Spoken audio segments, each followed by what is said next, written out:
if I can just interject before you read another poem, I wanted to mention that what you just said reminded me, and that poem reminds me of how much your poetry is in relation to spirituality and spiritual teachers, but relation to the lineage of poets who have impacted you, but also relationship to the reader. You know, you just pull us into that dinner party and your imagination. And I feel like when I read your poems, I'm never alone. I love that. Thank you. It's part of how I feel like you allow us to be there with the joy and the sorrow and everything in between. Maybe the everyday. Yeah, maybe we're all at the dinner party together. Maybe that's what one of the things I do in the writing of the poems is I'm making the dinner party of the poem so that we can be there in its company for me, self-centeredly.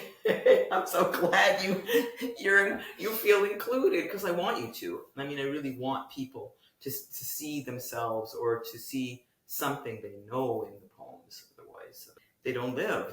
They have to meet you. Like one of the things I said, there's an afterword for the book, in the book, which was challenging to write because I kept thinking too much. Thinking doesn't really help me. So I asked Phil, the editor, would he send me questions? So he sent me 10 questions, which I then just answered the ones that moved me, and it was more like a conversation.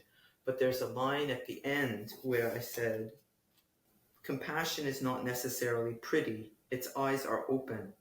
Those are the eyes I want to see through. And the poem needs to stand between us like a glass on a table anyone can pick up.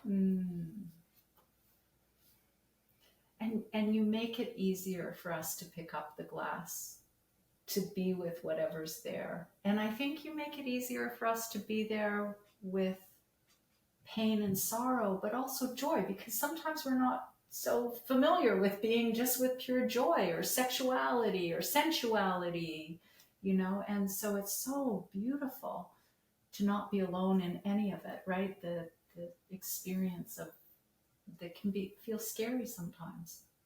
Yeah, all of it. All of it. Thank you, Mary. That's such a beautiful reflection too.